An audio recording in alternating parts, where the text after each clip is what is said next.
जय श्री राम, जय श्री राधे, जय श्री कृष्णा। आप सबके सामने मैं आज दसम स्कंद का 5वां अध्याय शुरू कर रही हूँ और आप सब सुनिए, देखिए और लाइक करिए, सब्सक्राइब करिए और कमेंट भी करिए। देखिए, आज गोकुल का में भगवान का जन्मोत्सव मनाया जा रहा है 5वें अध्याय में, दसम स्कंद के 5वें अध्याय में।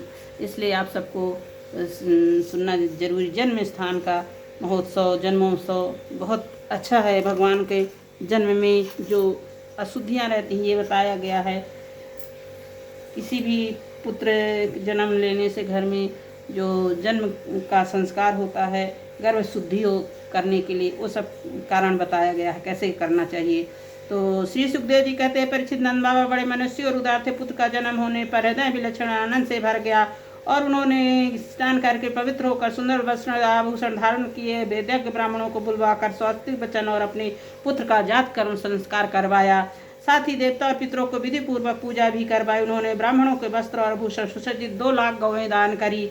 रत्नों और सुनहले वस्त्रों से ढके हुए तिल के 7 पहाड़ भी दान किए।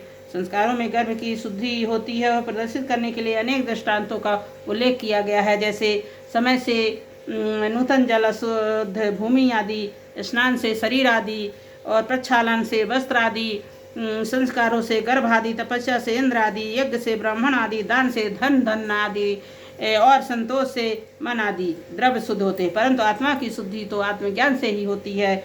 इस समय ब्राह्मण, सूत, मगध और बंदीजन मंगल में आशीर्वाद देने तथा स्तुत करने लगे। गायक गाने लगे, विधेरी दुंदुभियाँ बार बार बजने लगी। ब्रजमंडल में सभी घरों के द्वारा आंगन और भीतर भाग झाड़ बुहाड़ दिए गए। उन्हें सुगंधित जल का छिड़काव किया गया। उन्हें चित्र विचित्र, देखिए, सूत जो होते हैं पौराणिक के कथा सुनाते हैं और मगध जो होते हैं वंश का वर्णन करने वाले होते हैं और जो बंदीजन होते हैं समय अनुसार उक्तियों के स्तुत करने वाले। भाट जैसा कि कहा गया है कि सूता पौराणिका प्रोक्ता मगधा वंश संस्काः बंदिन सत्वमल प्रज्ञा प्रस्तावसदृशोक्तायाः।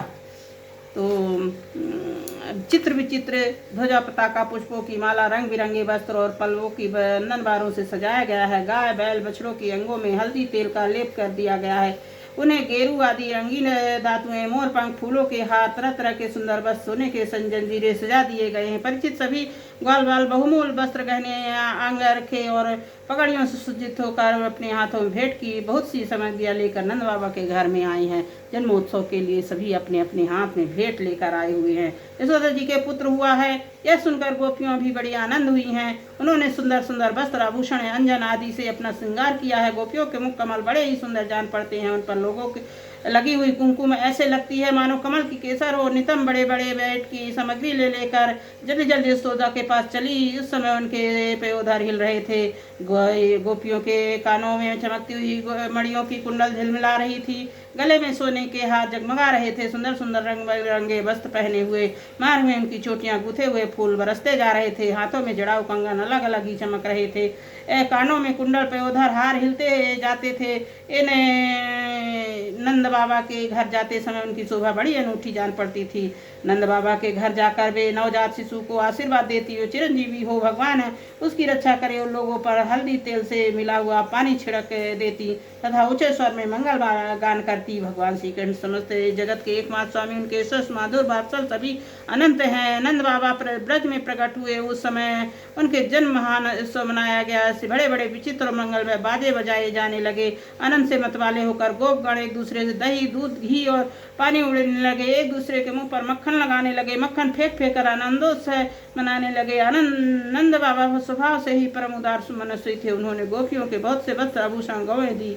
सूत, बागत, बंदीजन, नृत्य, वाद्य और विद्याओं से अपने जीवन निर्वाह करने वाले दूसरे गुणीजन को नंद बाबा ने प्रसन्नतापूर्वक उनकी मुँह मांगी वस्तुएं देकर यथोचित सत्कार किया। यह सब करने से उनका उद्देश्य ही था कि इन कर्मों में भगवान विष्णु प्रसन्न हो और मेरे नवजात शिशु को मंगल हो।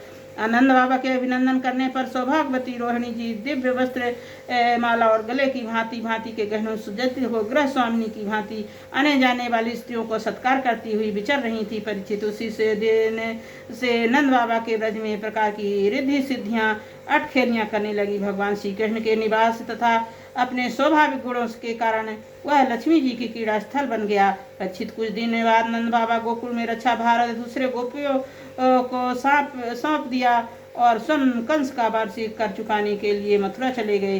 वासुदेव जी को मालूम हुआ कि हमारे भाई नंद जी मथुरा में आए हैं और राजा कंस की को उसको कर भी दे रहे हैं। साल भर में एक बार कंस को, राजा को पहले के ज़माने में कर दिया जाता था साल भर का, तो वही कर चुकाने कंस जी गए हुए हैं। तो वहाँ वासुदेव जी पता पाते हैं कि हमारे भाई नंद बाबा जी आए हुए हैं। तब वे जाकर नंद बाबा ठहरे हुए थे वहाँ जा गए। वासुदेव देखते हुए नंद जी सहसा खड़े हो गए और मृतक शरीर में प्राण आ गया हो। उन्होंने बड़े प्रेम से अपने प्रीतम वासुदेव को दोनों हाथों से पकड़कर हृदय में लगाया। नंद बाबा उस समय प्रेम से विहल हो रहे थे। परीक्षित नंद बाबा वासुदेव जी का बड़ा स्वागत सत्कार किया। वे आदरपूर्वक आराम से बैठ गए। वह समय उनके चित्त अपने पुत्र में लगा था। नंद बाबा कुशल मंगल पूछ कर कहने लगे। वासुदेव जी ने कहा, भाई तुम्हारी अवस्था ढल गई है, अब तक तुम्हें कोई संतान नहीं हुई थी, यहाँ तक तुम्हें संतान की कोई आशा ना थी। सौभाग्य की बात तो है तुम्हें संतान प्राप्त हो गई है। अभी वासुदेव जी नंद बाबा से कह रहे हैं कि तुम्हारी उम्र ढल गई थी और तुम्हें संतान होने की कोई वो भी नहीं थी, फिर भी भगवान ने आपके घर संतान दिया है और बड़े आनंद का विषय है। आज हम लोग मिलना है हो गया। अपने प्रेमियों को मिलना भी बड़ा दुर्लभ है। संसार चक्र ही ऐसा है, एक प्रकार का पुनर्जन्म ही समझना चाहिए। ऐसी नदी में प्रवाह में बहते हुए बेड़े जिनके सदा एक साथ नहीं रह सकते हैं, वैसे ही सगे संबंधी प्रेमियों के एक साथ स्थान पर रहना संभव नहीं है। यद्यपि सबको प्रिय लगता है क्योंकि सबके प्रारब्ध अलग अलग होते हैं। आजकल तुम जिस महावन में अपने भाई बंधु स्वजनों के साथ रहते हो उसमें जल, घास और लता पत्र आदि भरे पूरे हैं ना। पशुओं के लिए अनुकूल प्रकार के रोग से बचा है। भाई लड़का अपनी माँ रोहिणी के लिए तुम्हारे ब्रज में रहता है, उसका लालन पालन यशोदा करते हो तुम और यशोदा करते हो, तो इसलिए तुम ही अपने माता पिता मानता होगा। वह अच्छी तरह है ना। मनुष्यों के लिए वे अर्थ धर्म काम शास्त्र विहित है। इनमें से स्वजनों को सुख मिलता है जिनसे केवल अपने ही सुख मिलता है, किंतु अपने स्वजनों को दुख मिलता है। वे धर्म अर्थ काम हितकारी नहीं है। नंद बाबा ने कहा, भाई वसुदेव, कंस ने देवकी गर्भ से उत्पन्न हुए तुम कई पुत्र मार डाले। सबसे छोटी कन्या बच रही थी, दुस्वर्ग सिधार गई। इसमें संदेह नहीं कि प्राणियों का दुख सुख भाग्य पर अवलंबित है। भाग्य प्राणी का एकमात्र आशय है। जो जान लेता है जीवन सुख दुख का कारण भाग्य ही है, उनके प्राप्त होने पर मोहित नहीं होता। वासुदेव जी ने कहा, भाई तुमने राजा कंस को सालाना कर चुका दिया, हम दोनों मिल भी चुके।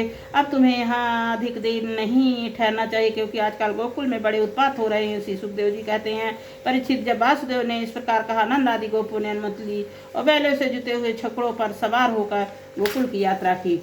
इस तरह है 5वां अध्याय समाप्त हुआ। अब 6ठा अध्याय शुरू हो रहा है, पूतना का उद्धार।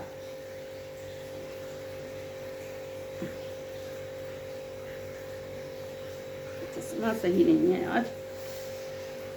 श्री सुखदेव जी कहते हैं, परीक्षित, नंद बाबा जब मथुरा चले तब रास्ते में विचार करने लगे। वासुदेव जी कथन झूठा नहीं है। इसमें मन में उत्पात होने की आशंका हो गई। उन्होंने मन ही मन भगवान की शरण में रक्षा करेंगे ऐसा निश्चय किया। पूतना नाम की एक बड़ी क्रूर राक्षसी थी जिसका एक ही काम था बच्चों को मारना। कंस की आज्ञा से वह नगर ग्राम गाहिरों बस्तियों में बच्चों को मारने के लिए घुमा करती थी। जहाँ वे लोग अपने प्रतिदिन के कामों से राक्षसों के भय से दूर भगने वाले भक्त वत्सल भगवान के नाम गुण लीलाओं को श्रवण कीर्तन स्मरण नहीं करते, वहीं ऐसी राक्षसियों का बल चलता है। पूतना आकाश मार्ग से चली सकती थी, अपनी इच्छा के अनुसार रूप भी बना लेती थी। एक दिन नंद बाबा के गोकुल के पास जाकर उसने माया अपने को एक सुंदर युवती बना लिया और गोकुल के भीतर घुस गई। बड़े सुंदर रूप बनाया था। इसकी चोटियां बेल के फूल से गुथे हुए थे। सुंदर वस्त्र पहने हुए उसके कर्ण फूल हिलते तथा चमक से मुख की लटकी हुई लटके और शोभामान हो जाती थी। उसके नितंब कुछ कलश ऊंचे थे और कमर पतली।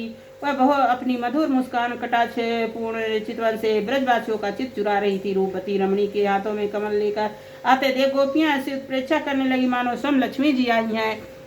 अपने पति का दर्शन करने के लिए आ रही हैं। पूतना बालकों के लिए ग्रह के समान ही इधर उधर बालकों को ढूंढती हुई अनायासी नंद बाबा के घर में घुस गई। वहाँ उसने देखा कि बालक श्री कृष्ण सैया पर सोए हुए हैं। परीक्षित, भगवान श्री कृष्ण दुष्टों का काल हैं, परंतु जैसे आग राख की ढेरी में अपने को छुपाए हुए हो, वैसे ही उस समय उन्होंने अपने प्रचंड तेज को छुपा रखा था। भगवान श्री कृष्ण चराचर सभी प्राणियों की आत्मा है, इसलिए उन्होंने उस क्षण जान लिया कि यह बच्चों को मार डालने वाली पूतना ग्रह है। अपने नेत्र बंद कर लिए और जैसे कोई पुरुष भ्रमवश सोए हुए सांपों की रस्सी समझकर उठा ले, वैसे ही अपने काल रूप भगवान श्री कृष्ण को पूतना अपनी गोद में उठा लिया। मखमली म्यान की भीतर छिपी हुई तीखी धार वाली तलवार से सामान पूतना का हृदय तो बड़ा कुटिल था, किंतु ऊपर से वह बहुत ही मधुर और सुंदर व्यवहार कर रही थी। भगवान ने नेत्र बंद कर लिए, उसका कई अर्थ निकाला गया है, ये आपको हम अर्थ सुनाते हैं। जैसे पूतना को देखकर भगवान श्री कृष्ण अपने नेत्र बंद कर लिए, इसके पर भक्त कवियों ने, टीकाकारों ने अनेकों प्रकार की उत्प्रेक्षाएं की हैं, जिनसे कुछ ये हैं। पहला, श्रीमद् वल्लभाचार्य ने सुबोधनी में कहा है, विद्या ही पूतना है। भगवान श्री कृष्ण सोचा कि मेरी दृष्टि के सामने अविद्या टिक नहीं सकती है, फिर लीला कैसे होगी, इसलिए नेत्र बंद कर दिए। दूसरा, यह पूतना बाल घातनी पुतानपि नयति और पवित्र बालकों को भी ले जाती है। ऐसा जघन्य कृत करने वाली को मुंह नहीं देखना चाहिए, इसलिए नेत्र बंद कर लिए। तीसरा, इस जन्म में तो इसने कुछ साधना नहीं की, संभव मुझ में मिलने के लिए पूर्व जन्म कुछ किया हो। मानो पूतना के पूर्व जन्म का साधन देखने के लिए श्री कृष्ण ने नेत्र बंद कर लिए। भगवान अपने मन विचार किया कि मैंने पापनी का दूध कभी नहीं पिया है। अब जैसे लोग आंख बंद करके चिरायता तक की काढ़ा भी पी जाते हैं, वैसे ही दूध भी पी जाऊंगा, इसलिए नेत्र बंद कर लिए। फिर पांचवा है, भगवान के उदर में निवास करने वाले असंख्य कोटि ब्राह्मणों के जीव यह जानकर घबरा गए कि श्याम सुंदर पूतना के स्तन में लगा हलाहल विष पीने जा रहे हैं। उन्हें समझाने के लिए कृष्ण ने नेत्र बंद कर लिए। श्री कृष्ण शिशु ने विचार किया कि मैं गोकुल में यह सोच कर आया था कि माखन मिश्री खाऊंगा, छठी के दिन ही विष पीने का अवसर आ गया, इसलिए आंख बंद करके मानो शंकर जी का ध्यान किया कि आप आकर अपना व्यस्त विष पान कीजिए, मैं दूध पीऊंगा। सातवां, श्री कृष्ण नेत्रों ने विचार किया कि परम स्वतंत्र ईश्वर और दुष्टा की अच्छी बुरी चाहे तो गति हो, परंतु हम दोनों चंद्रमांग और सूर्यमार्ग दोनों में से एक भी नहीं देंगे, इसलिए इन्होंने अपने द्वार बंद कर दिए। नैनों में क्या है न, सूर्य का मार्ग होता है और चंद्र है हृदय, तो हृदय का में भी बंद कर लिया भगवान ने, और सूर्य मार्ग भी नहीं देंगे हम, चंद्र मार्ग भी नहीं देंगे, ऐसा सोचकर उन्होंने आंख बंद कर ली। नेत्रों में सोचा पूतना नेत्र है तो हमारे जाति के, परंतु ये इस क्रूर राक्षसी की शोभा बढ़ा रहे हैं, इसलिए अपने होने पर भी ये दर्शन के योग्य नहीं, इसलिए उन्होंने अपने को पलकों से ढक लिया। श्री कृष्ण नेत्रों के स्थित धर्मात्मा निमि ने उस दुष्टा को देखना उचित ना समझकर नेत्र बंद कर लिए। श्री कृष्ण नेत्र राजहंस हैं, उन्हें बकी पूतना दर्शन करने के लिए उत्कंठा नहीं थी, इसलिए नेत्र बंद कर लिए। 11वां, विचार किया कि बाहर से तो माता का रूप धारण कर रखा है, परंतु हृदय में अत्यंत क्रूरता है, ये फिर कहीं लौट न जाए, इसलिए नेत्र बंद कर दी। बात लीला के प्रारंभ है, पहले स्त्री के मुठभेड़ हो गया, इस विचार से व्यक्ति पूर्वक नेत्र बंद कर लिए। 14वां है, श्री कृष्ण के मन में यह बात आई कि करुणा की दृष्टि से देखूंगा तो मारूंगा कैसे, और इस दृष्टि से देखूंगा तो वह अभी भस्म हो जाएगी। लीला की सिद्धि के लिए नेत्र बंद कर लेना ही उत्तम, इसलिए नेत्र बंद कर लिए। 15वां, धात्री का वेश धारण करके आई है, मारना उचित नहीं है, परंतु वह ग्वाल वालों को मारेगी, इसलिए इसका यह वेश देखे बिना ही मार डालना चाहिए, इसलिए नेत्र बंद कर लिए।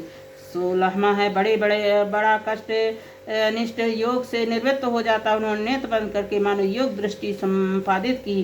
17वां, पूतना निश्चय करके आई थी कि मैं ब्रज के शिशुओं को मार डालूंगी, परंतु भक्त रक्षा परायण भगवान की कृपा से ब्रज का एक भी शिशु उसे दिखाई नहीं दिया, और बालकों को खोजती हुई लीला शक्ति के प्रेरणा से श्री नंदलाल के यहाँ पहुंची। और भगवान ने सोचा, भक्त का बुरा करने की बात तो दूर, जो मेरे भक्त का बुरा सोचता है, दुष्ट का मैं मुंह नहीं देखता हूँ। ब्रज बालक सभी बालकों की श्री कृष्ण के सखा परम भक्त हैं, और पूतना उनके मनोरंजन संकल्प करके आई है, इसलिए उन्हें मारने का संकल्प करके आई है, इसलिए उन्होंने नेत्र बंद कर दिए। 18वां पूतना अपनी भीषण आकृति छिपाकर माया से दिव्य रमणी रूप बनकर आई। भगवान की दृष्टि पड़ने से माया रहेगी नहीं, इसलिए असली भगवान रूप का प्रकट हो जाएगा।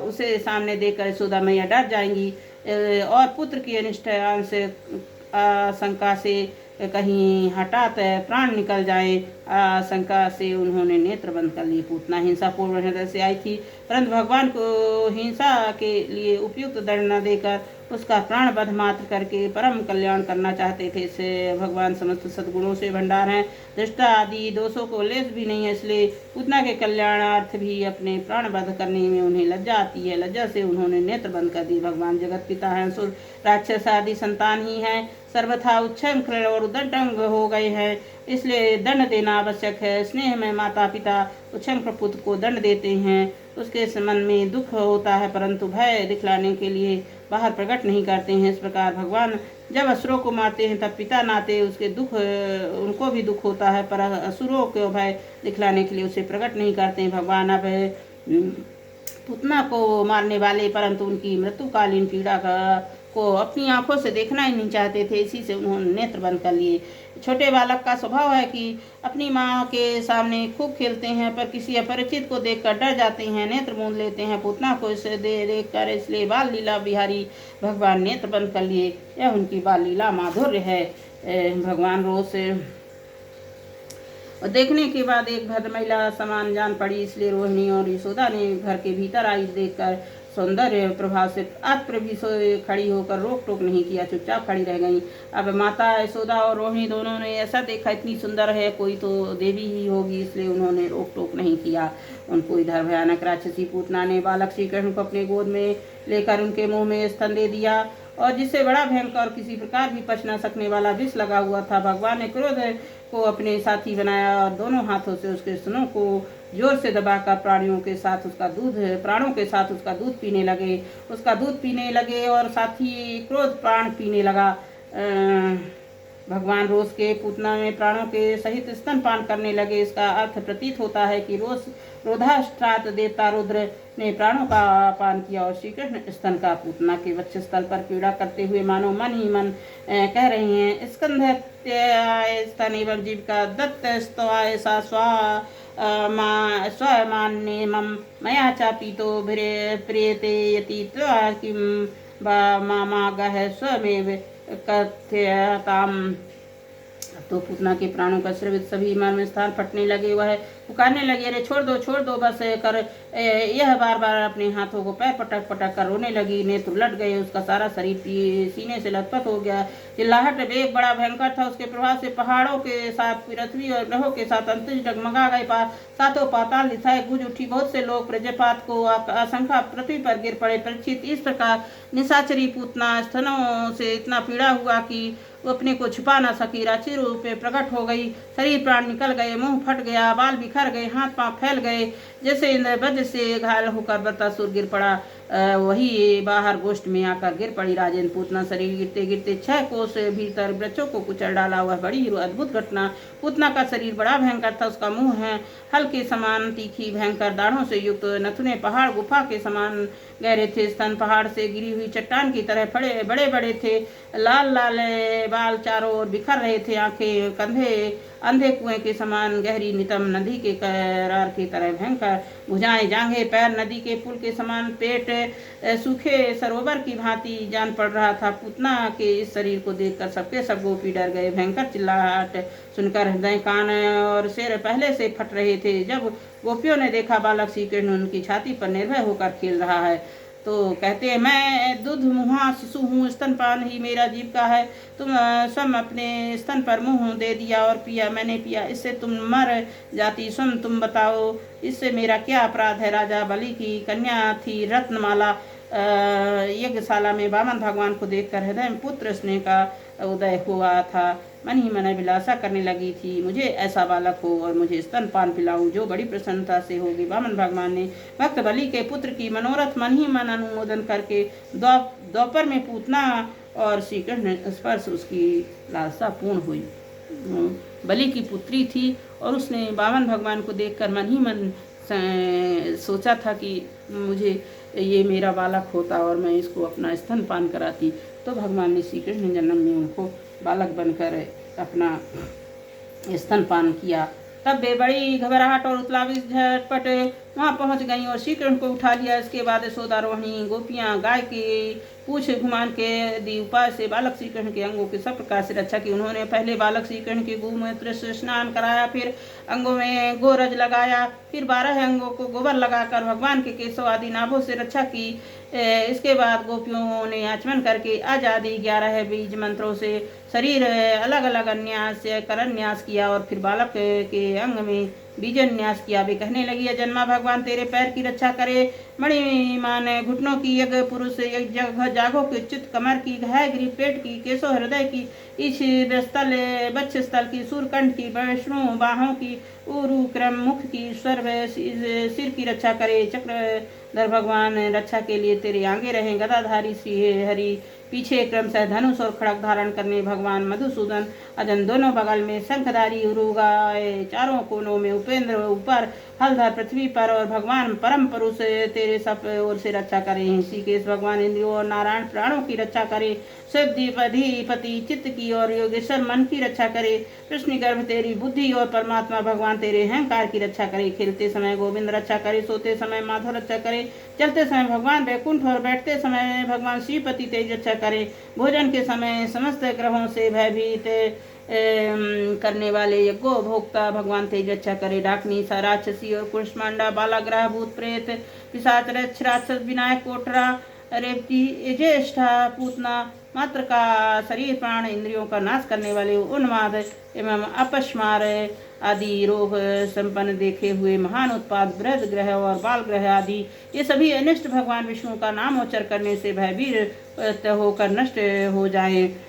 इस प्रसंग पढ़कर भावुक भक्त भगवान से कहता है, भगवान जान पड़ता है आपकी अपेक्षा भी आपके मनाम से शक्ति अधिक है, क्योंकि त्रिलोकी की रक्षा करते हैं और नाम आपकी रक्षा करता है। नाम का ज़्यादा वो बताया गया है, उन्हीं के नाम से भगवान की रक्षा कर रही हैं गोपियाँ और माता यशोदा, रोहिणी सब मिलकर उन्हीं का नाम हो रहा है कि आगे रक्षा करे, पीछे रक्षा करे, भूत प्रेत पिशाच राक्षस सबसे रक्षा करे, सब उन्हीं के नाम से। तो भगवान कह रहे हैं सब कि भगवान के नाम भगवान से भी बढ़कर हैं।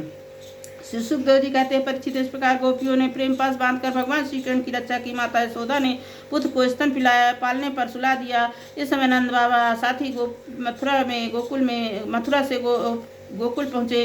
पूतना का भयंकर शरीर देखा तो आश्चर्यचकित हो गए, कहने लगे, बड़े आश्चर्य की बात, अवश्य वसुदेव रूप में किसी ऋषि ने जन्म ग्रहण किया है, अथवा बस संभव वसुदेव जी पूर्व जन्म में कोई योगेश्वर रहे होंगे। जैसा कहा था वैसा ही उत्पाद देखने को में आ रहा है। तब तक ब्रजवासी कुल्हाड़ियों से पूतना से शरीर के टुकड़े टुकड़े कर डाला, गोकुल के दूर ले जाकर लकड़ियों पर रखकर जला दी। शरीर जलने के लिए लगा। उस समय ऐसा धुआं निकला जिसमें से सागर की सुगंध आ रही हो। क्यों न हो भगवान जी उनका दूध पी लिया था, जिससे उनके सारे पाप तत्काल ही नष्ट हो गए थे। पूतना एक राक्षसी थी, लोगों के बच्चों को मार डालना और उसका खून पीना जाना यही उसका काम था। भगवान भी उसने मार डालने की इच्छा की थी, पिलाया था, फिर भी वह परम गति मिली थी, सत्पुरुषों को मिलती है। ऐसी स्थिति में परम ब्रह्म परमात्मा श्री कृष्ण से श्रद्धा और भक्ति माता के समान अनुरागपूर्ण प्रिय से प्रिय वस्तु, अपने प्रिय लगने वाली वस्तु समर्पित करते हैं। संबंधों में कहना ही क्या, भगवान चरण कमल सबके बंधने, ब्रह्मा शंकर देवताओं द्वारा भी बंदित है। भक्तों के हृदय से पूजी इन्हीं चरणों से भगवान पूतना का शरीर दबाकर उसका स्तनपान किया। माना राक्षसी की थी, परंतु उत्तम से उत्तम गति जो माता की मिलना चाहिए प्राप्त हुई। फिर उनको स्तन का दूध भगवान के बड़े से की पिया और गौ के माताओं की तो बात ही क्या। परीक्षित देवकी नंदन भगवान के बल मुक्ति के सब कुछ देने वाले हैं। ब्रज की गोपियां गौओं का यह दूध जो भगवान के प्रति पुत्र भाव होने से वात्सल्य स्नेह अधिकता से कारण स्वयं ही झरता रहता था, भरपेट पान किया राजा ने। वे गोपियां जो नित्य निरंतर भगवान श्री कृष्ण को अपने पुत्र के ही रूप में देखती थी, जन्म मृत्यु में संसार चक्र में कभी नहीं पड़ी, क्योंकि वह संसार तो ज्ञान के कारण ही है, अज्ञान के कारण ही है। नंद बाबा के साथ आने वाले ब्रजवासियों के नाक से चिता की धुएं की सुगंध पहुंची, तब वह क्या है, कहाँ से ऐसा सुगंध आ रही है, इस प्रकार कहते हुए ब्रज में पहुंचे। वही गोपों ने पूतना आने से लेकर मरने तक का सारा वृतांत कह सुनाया। लोग पूतना की मृत्यु से और श्री कृष्ण की कुशल पूर्वक बच जाने से बात सुनकर बड़े आश्चर्यचकित हुए। परीक्षित उदार शिरोमणि नंद बाबा ने मृत्यु के मुख बचे हुए अपने लाला को गोद में उठा लिया और बार बार से सुनकर मन ही मन में आनंदित हुए। यह पूतना मोक्ष भगवान श्री कृष्ण की अद्भुत बाल लीला, जो मनुष्य श्रद्धा पूर्वक इसका श्रवण करता है उसे भगवान श्री कृष्ण के प्रति प्रेम प्राप्त होता है। इस तरह पूतना वध अध्याय 6वां अध्याय समाप्त हुआ। और जो कोई भी यह पूतना वध पढ़ता या सुनता है उसकी भगवान के प्रति प्रेम आगाध हो जाता है, जैसे माता का और पुत्र का होता है। धन्यवाद। जय श्री राम, जय श्री राधे, जय श्री कृष्णा। आप सब हमारे इस अध्याय को जरूर सुनिए और आप अपना सब भगवान के प्रति प्रेम जाहिर करिए।